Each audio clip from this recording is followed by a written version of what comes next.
Hey everyone, Biz here with another Division 2 video. This week has been rough if you're on the PC side of the community, but in that chaos comes great opportunity. The Golden Bullet global event is back, and we'll get an extra week due to the crashes on the PC side. We're going to dive into what this global event is and why you should be playing it. It also wouldn't be a Biz video without a build, so stick around for that. As always, thanks for stopping in and checking out the channel. If you haven't already, please like and subscribe for all things Biz. You guys are a big reason I do this channel, and I thank you for your support. With all that said, let's roll the tape.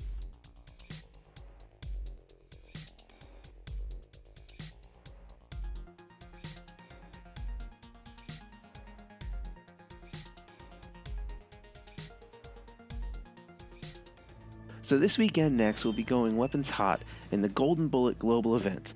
For those not familiar, global events in the Division 2 are optional world modifiers that will change how both enemies and players interact. Now, there are a couple differences between global events and global directives. For one, global events are ran for a limited time. Also within global events, there's a special vendor that deals in stars you earn by completing objectives.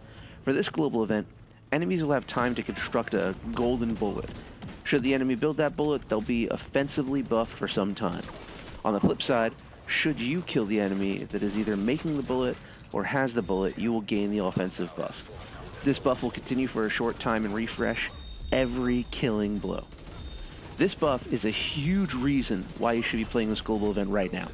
Essentially, the golden bullet will turn you into a Terminator, annihilating anything in your path.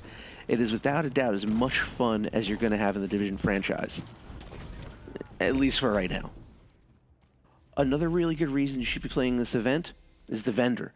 So the global event vendor deals in stars as currency. You get these stars by completing daily objectives and leveling your Shade Watch. While this vendor doesn't have any god rolls per se, this vendor sells caches. If you're short on crafting mats or different named and exotic weapons, you can target those specific caches and purchase them. As for me, I have been and will be grinding the named gear caches. In case you weren't aware, named caches can award you named items from the Dark Zone. So if you're missing out on the gift, death grips, the apartment, or any other DZ exclusive items, you should be grinding these caches too.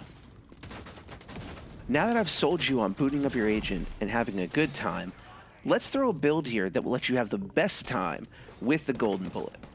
And this build is a setup I modified from another YouTuber. His name's Kevin Genesis. He made a shotgun-centered damage build, and I was so pumped to find a shotgun build that actually worked. And when I found out that it's fun both in and out of the global event, I dove right in. To start, this build is set up on a gunner specialization. I went this route mainly because of the bonus armor from the medkit. As this build has a lot of red cores, a bonus armor is never a bad thing to have abundance of. As far as weapons, we obviously brought a Lady Death in the mix. In this setup, it'll be the backup gun, but its buffs after kill to speed make it the perfect pairing to the Golden Bullet event. The main weapon we'll be using is this tactical Super 90. I haven't pulled one of these out since the first division, and I'm glad to put this one to good use. One thing that will be essential to the setup will be getting one to have the killer talent on it, which gives you 40% crit hit damage when you kill someone with a crit hit. Since a shotgun derives its damage from multiple pellets, you're likely to keep this running if you aim right. Moving into the gear, we went with a 5 red, 2 blue, and 1 yellow setup. We'll be leaning heavy into crit chance and damage as well. Kicking things off is this Badger Tough piece that will give us extra shotgun damage. Kind of a no-brainer as this is a shotgun build.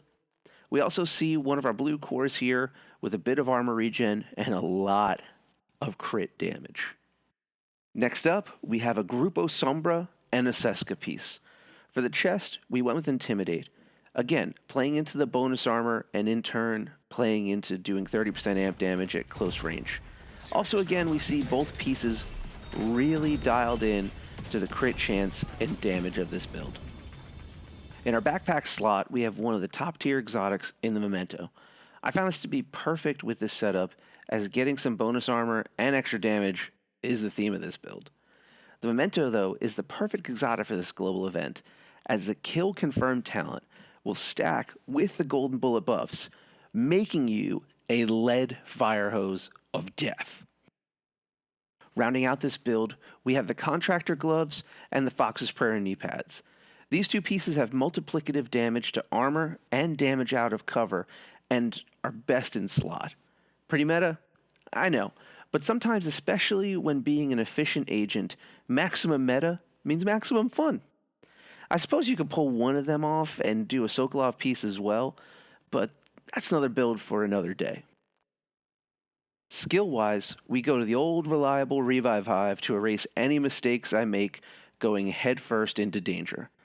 We also take advantage of the blue and yellow cores and use a Tier 3 Crusader shield. Popping that bad boy is a good way to double down on the Mayhem and still come out vertical. When we look at the overview of this build, we see the fruits of our leaning into crit hit damage.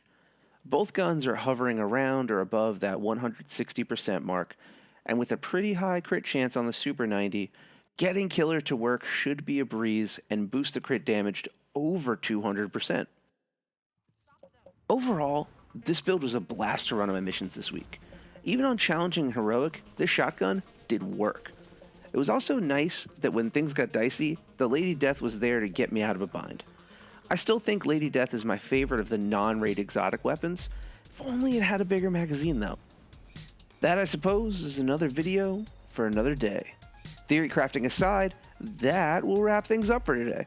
I hope you enjoyed this video. If you plan on getting on for the global event, drop a comment below and let us know what caches you'll be going for. As an FYI, we will be getting back to Outriders content once the game releases, so be ready for some more Space Diablo, and thanks for stopping by. Biz out.